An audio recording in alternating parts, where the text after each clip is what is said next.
What's going on, guys? It's Morpheus. I am gonna get straight to the point.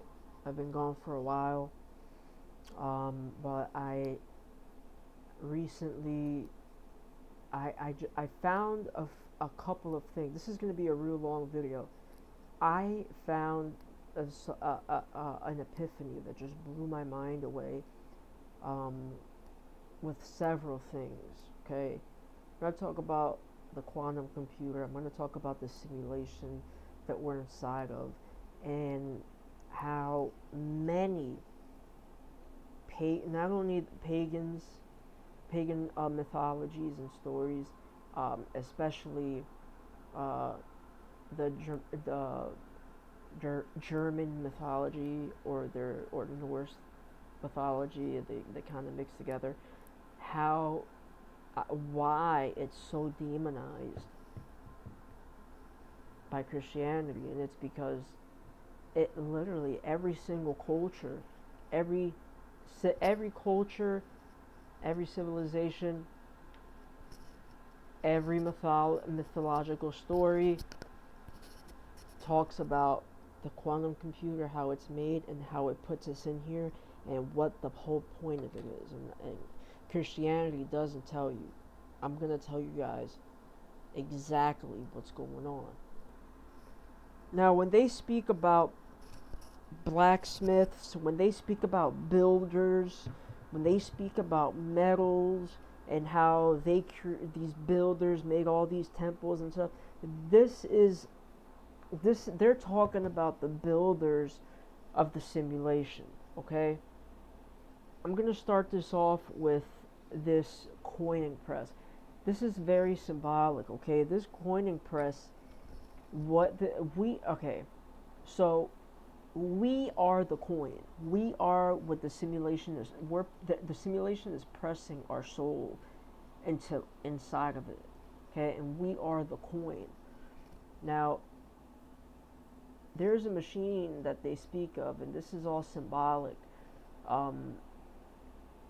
that speaks about stamping coins. Now, I'm gonna just get straight to the point, okay?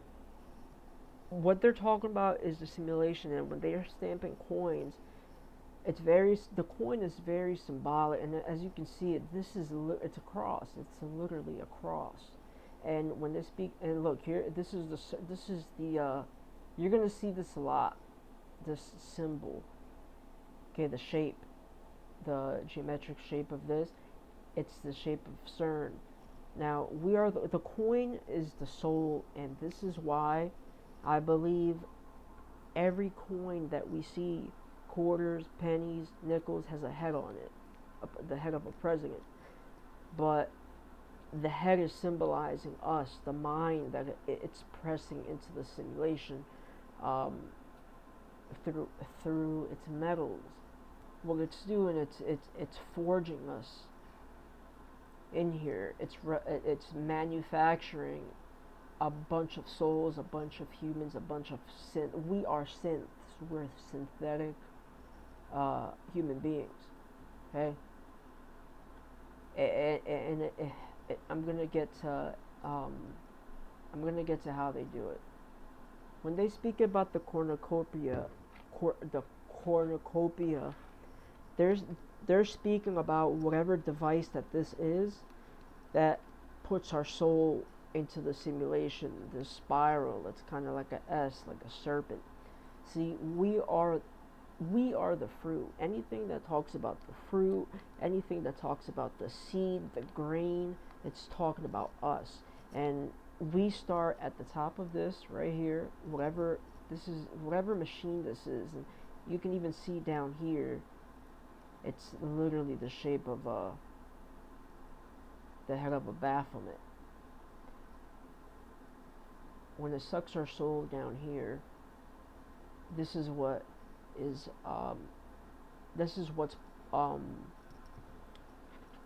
pulling us down into the simulation. This is what they want to say. What they worship is gravity. Okay, but what gravity actually is, the satanic symbol of explanation of gravity is the simulation pulling us down and uh, bounding us to the ground. Okay, it's bounding us into the simulation. Imagine, imagine your soul up here, or your body, and this machine takes your soul out and just drops you right into the simulation. As I think that they're doing it to infants and children is what they truly have connected to the real world, and it's us. Okay, maybe maybe we are. This is some sort of school, and when we get out of the simulation, we are born as infants, but with the knowledge that we have from this world, so it gives us a head start. I don't know. But if you think about it too, when we're children and we go to the park to play, we go down those tubes, we go down those slides, okay? And it reminds me of what I'm talking about right now. It's very symbolic. The children that are on top of the slides that slide down to the ground when you're at the playground. Now these things on their head, I think, is a technology, some technological device, like a Neuralink or something. Okay? Every time I see this up here, that's what I truly believe. I think that it's technology. This is symbolic. It's an X. X marks the spot. This is what's putting us into the simulation at the center of the world. The center of the world, or of the flat earth, is the North Pole. And the pole is where we're coming down from. We're coming down that pole. The green aurora borealis it's the energetic field of our souls is what it is. Now when it speaks about Zeus, them trying to hide Zeus because Kronos is the devouring father and wants to devour Zeus. Kronos is the simulation, the computer. Kronos is the computer, and Zeus is, we are Zeus. Zeus is the infant. We're Zeus, the child, baby Jesus.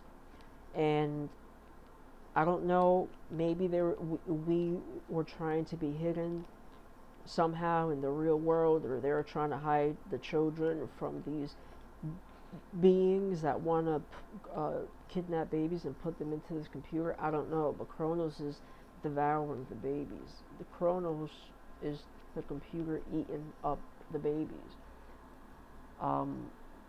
When it talks about the cave on Mount Ida, the cave is here from the top of Mount Ida, the island of Crete. The island is what we're on. Okay? Just like that TV show Lost, if anyone has ever seen Lost, the people are lost on an island without memory. They have no idea what's going on, and they're on an island and they're stuck there.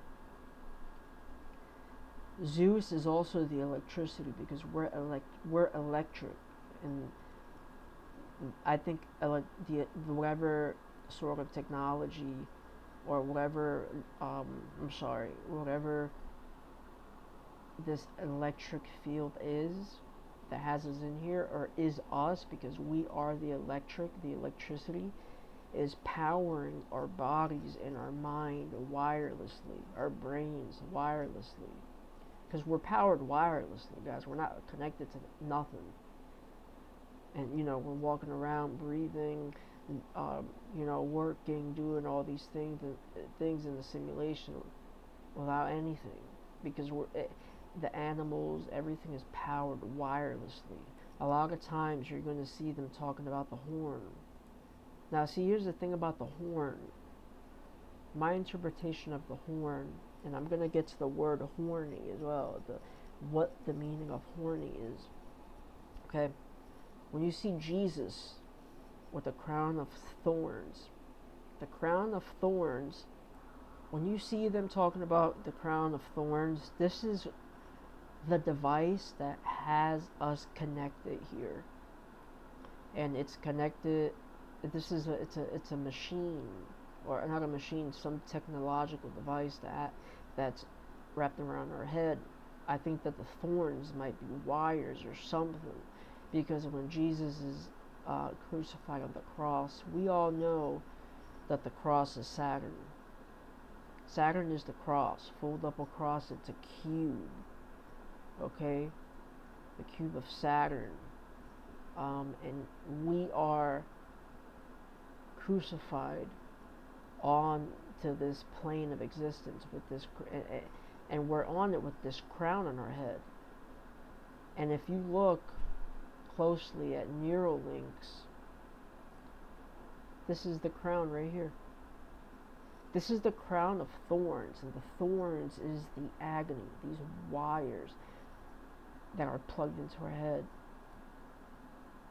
It's what's causing, the wires, the thorns. It's the pain, the agony, the sacrifice that we have to do to come into this world, into the simulation. These wires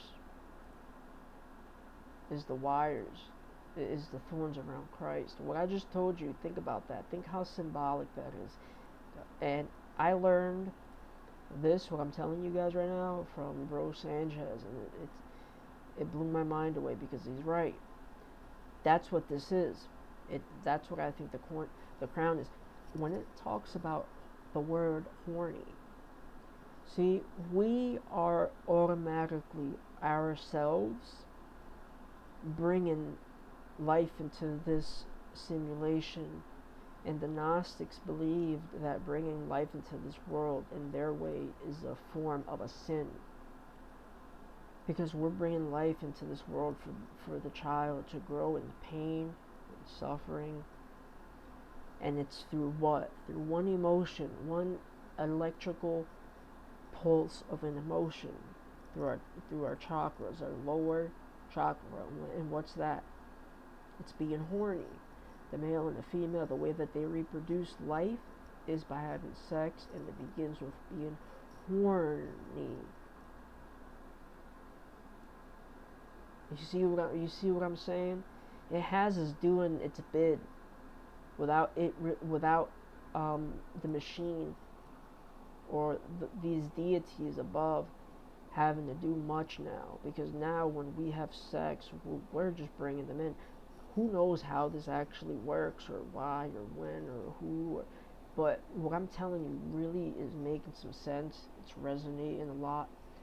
I don't know why or how, but the symbolism is absolutely astounding. When it talks about a Noah right here, a Noah is the aurora. It's the divine personification of the grain supply to the city of Rome. You know what the grain supply is? The supply of souls outside the simulation. The supply of grains or seeds is the child, the infants. Supplying Rome. Guys, Rome is this entire simulation is Rome. Rome, or home, and it's in the center. The Anoa is the aurora, the soul, the spirit. The grain supplying Rome, Hades, the ruler of the underworld. We all already know all about this. It's here. The underworld is this, guys. We are dead. Everything about the millennial reign, and it's basically spot on about a lot of things. About Satan's little season. I'm going to get to all that.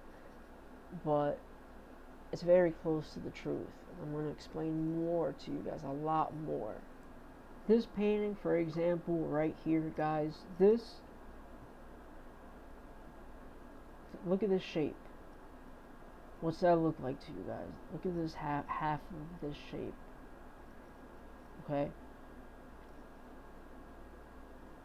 This would be Kronos, or the demiurge, and the water pouring inside, coming down. This is all symbolic of the souls being thrown into the simulation, the device devouring the young souls. All these flowers and all these things, to me it's symbolic for like gears. These look like gears. It looks like a device if you kind of look at it in a different way. Okay, the flowers is us. Might be the dome. I don't know, but you guys see what I'm trying to reference here. When you see artwork like this isn't just art, like artwork, guys. Look at this dude's face. This face is in agony.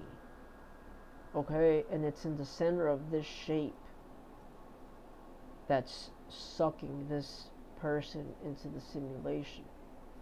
Again, the cornucopia, you see it again. You see this everywhere, guys.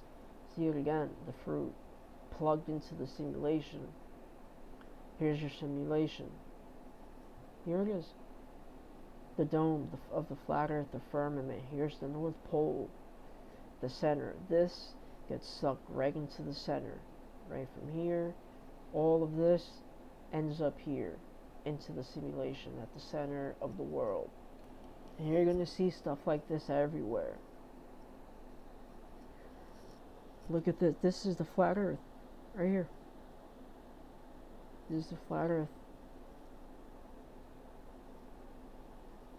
There it is. This looks like this looks like the demiurge, to be honest with you, looking down. Because it's not being sucked into the simulation. Look. There's nothing here sucking it through like the other picture that we saw. This thing is closed up and it's looking down, and this is the shape of an eye, the Austrian eye of Horus. Horus is also Horus is horny as well.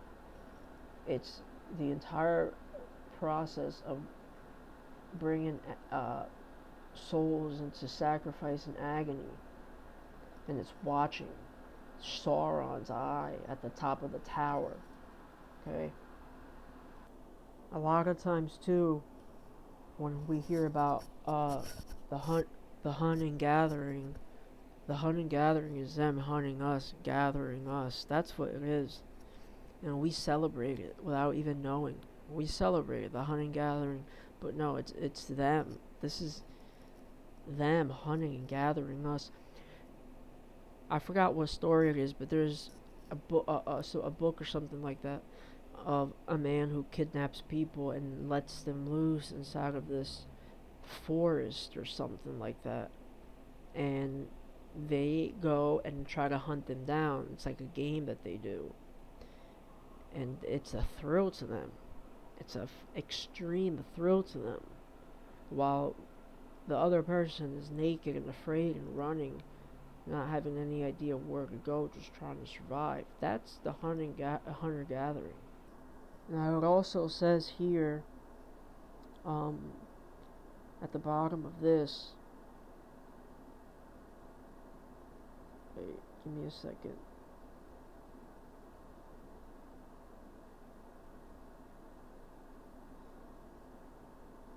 If you read all of this, keeping in mind with what we're talking about, it makes sense of what I'm saying. The birds, when it speaks about the birds, I don't know what the birds may symbolize, but it says, for example, right here, the birds brought a human soul to the body at the moment of birth. It was necessary to have a wooden bird figure nearby to prevent the soul from escaping during sleep. The bird, not sure what it is, but when it says escaping during sleep, that's us hooked up into the simulation, asleep.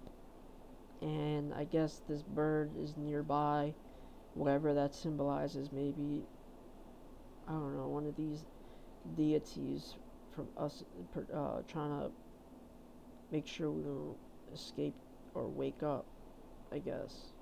Kind of reminds me of the dove above Jesus' head.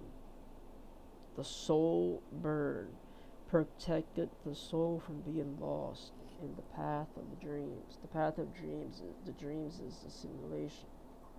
And when they talk about Uko, the old man, we all already know who that is. It says that he is the one who forged this world. The over God and the supreme God is the landlord, the Lord of the land, the landlord, the man who we call Lord. And it talks about how this I guess you could say the demiurge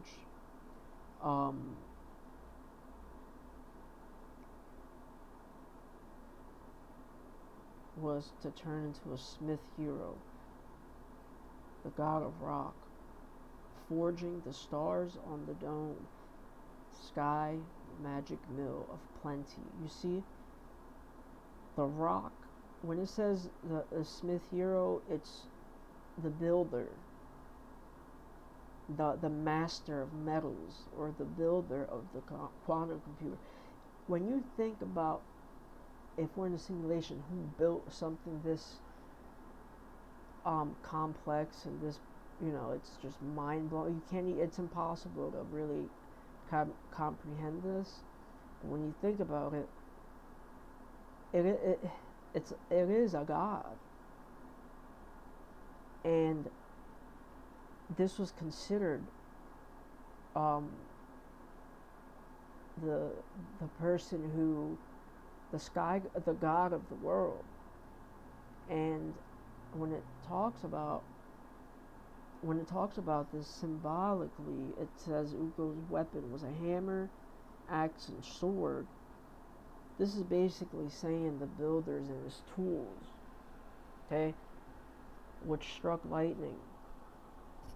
Whatever god this is that made this quantum computer right here, this is symbolic for the tools that it used: lightning, the electricity, what's powering the simulation.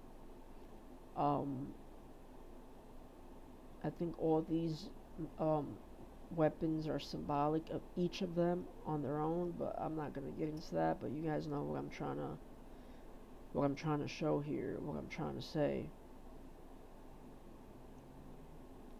And now every time it talks about an age, like the Assyrians, the Babylonians, all of Mesopotamia, the Romans, I think that these stories are half truths and half not. I think that some of these never even existed. I think that it's symbolic for whoever at that time was governing the entire plane before the reset.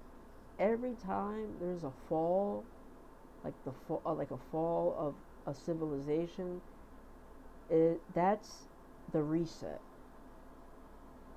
I think a big reason why they don't want us learning about these civilizations and their ideology and their cosmology is because it goes against the demiurge. I think that back then, for example, there were people who were called the people of Mithra, the Mithra mysteries. And if you read right here, what usually you would see is a representation of Mithra's killing a sacred bull. Now I don't know which way is which, but I'm thinking that the bull is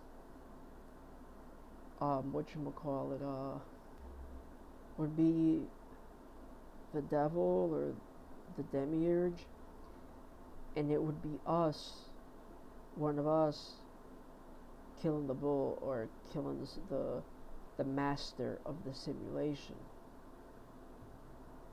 As you can see, this is also in the shape of an eye. I think the bull would be the demiurge. Same way that that back then they used to have a metal bowl, and they would put people in it with a fire lit under it. It's all symbolic, and it even says the image may be a relief or freestanding, and it says that Mithras looks over his shoulder towards the figure of Soul, which is the soul. Now, would be our soul. The dog and the snake have... See, the thing with the dog, which is God written backwards, I can make a whole other video about dogs and how powerful and symbolic dogs are. All dogs go to heaven.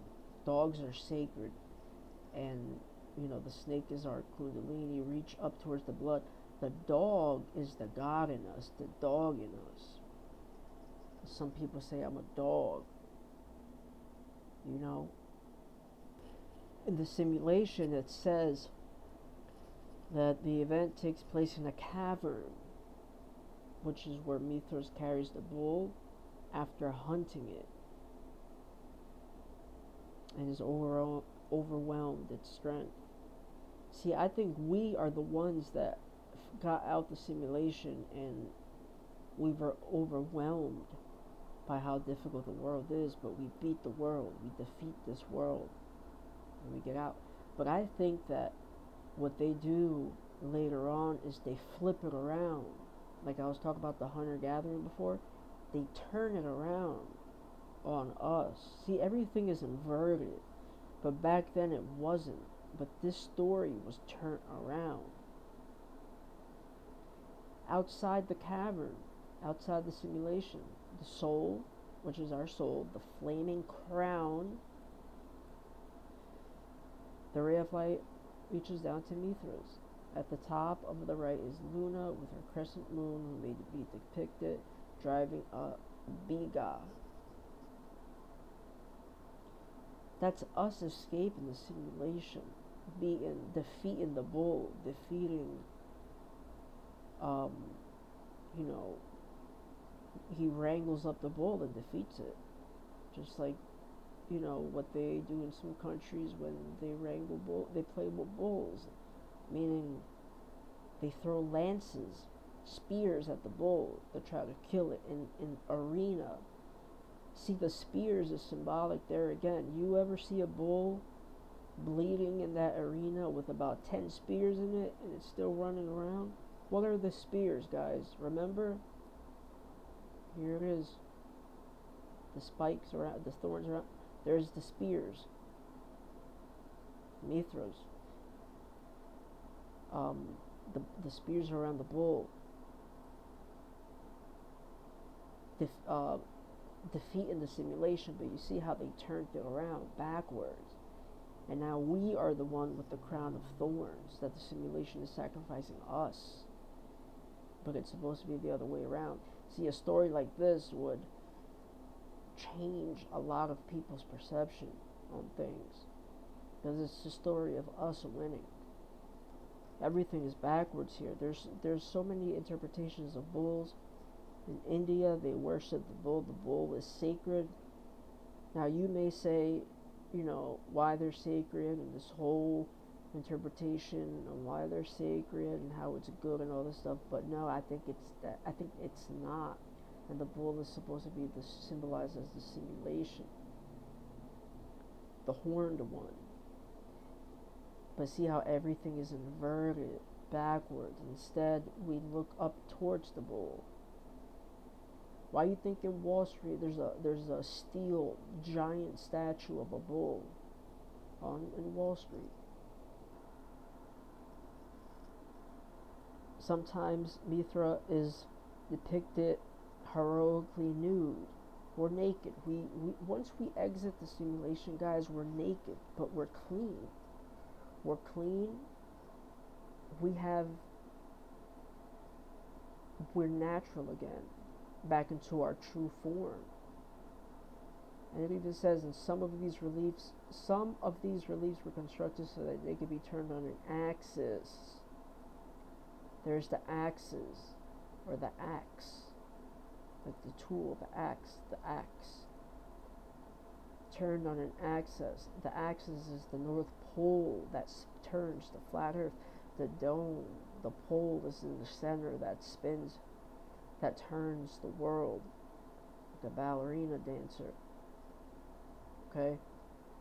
But we are at the top, turned on the axis. You see what I'm saying now? Now, what does this sound like right here? Imagine us leaving the simulation, guys, right? And we have an entire family outside the simulation. Like, we have friends and everyone cheering us on, that we're going to beat the simulation, we're going to get out. Now, imagine how motivating and how inspired these people were back then, and why they would have wanted this story told to us now. What they say it's paganism, and they demonize it. Read this right here. The bull killing scene was used in the first part of the celebration. Then the relief was turned throughout the simulation after killing the bull. And the second scene used in the second scene, the second part was us celebrating. Come on, guys. Of course they're going to say this is paganism and this is not good to even read about. Now, when we were talking about Sampu with this word, which is the simulation, and here's that shape again. See, they're fighting for this. They're fighting for the simulation. The heroes versus the enemies, fighting for the simulation. This word right here, I don't know how to pronounce it, but they say that this is the base of the simulation. This is where it was, and the base, the bottom. Okay, the north. Now the thing with this is where the simulation, the location of it, which is the center of the world, the North Pole, is said to be, here it is, the land being the realm of the dead. See, guys, we're dead. We are already dead. Okay? We died a long time ago, but this is basically a waiting room. But we're dead, waiting to be risen once more. But right now, we're dead. This is all, we're plugged into something that's got us inside of a trance, but we're actually dead. We're souls in here. Okay?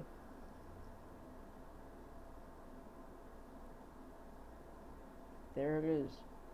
Polaris. The top of our head. The exit point. The swastika. This could be turned into a swastika. Which is not, of course they demonize that as well. But that symbolizes the vortex, which is the North Pole, the vortex. It can also be interpreted as the exit.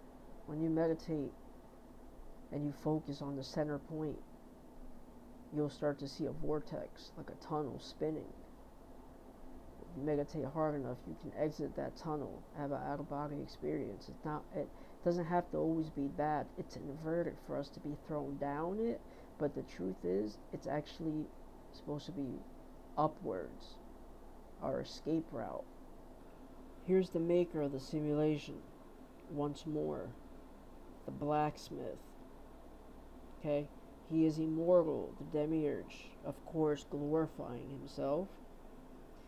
And He is described as working the known metals of time, from the brass, copper, iron, gold, and silver. This is Saturn, creating the simulation. Saturn, crafting the dome, crafting the simulation, the quantum computer, and it's more than one. The Saturn moon matrix. The moon is amplifying the simulation, so what they say. And in this statue, it says, I don't know how to pronounce that, forging the moon. This right here, there's a shape again. This is the simulation, forging it. The moon. The moon is, some people believe, is how we come in and out of here, but it's a net, like a net, capturing the souls and recycling us. Here it is, forging of Sampu. They're forging the simulation. They're looking inside of this thing, forging it with fire. You see it? And you have, they look like blacksmiths with their metals, axes, forging it. We're probably thrown in here.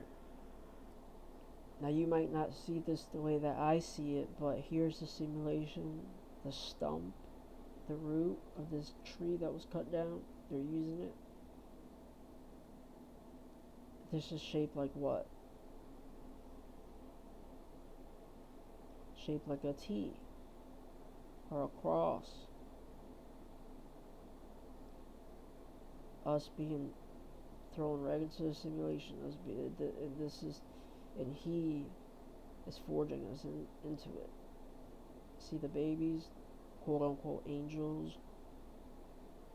Of course, you're always going to see children naked. Of course, that's how they roll. What's outside the simulation? Look at this. This is the true freedom, the true world. But if you want my opinion, I don't think there's a true. I think the true world has been destroyed, and it's like the Matrix. When they escape the Matrix, it's even worse outside. That's how I honestly think. Here's the great dragon, the great serpent. Here it is again, that shape, and this is actually looks like a fish or a crocodile. Like the lady stepping on the crocodile. The waters, cosmic waters, yep.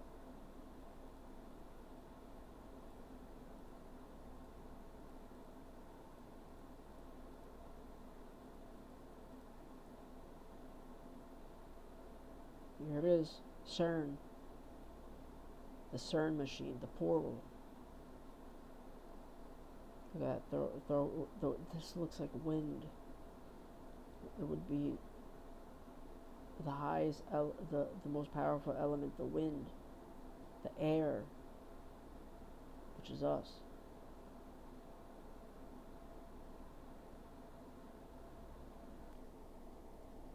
Tuonela or Tuonela, however you pronounce this word, can be easily seen as tunnel. Of course, the realm of the dead, the underworld. It's us inside the cave. Here's our true body outside, plugged in. Plugged in.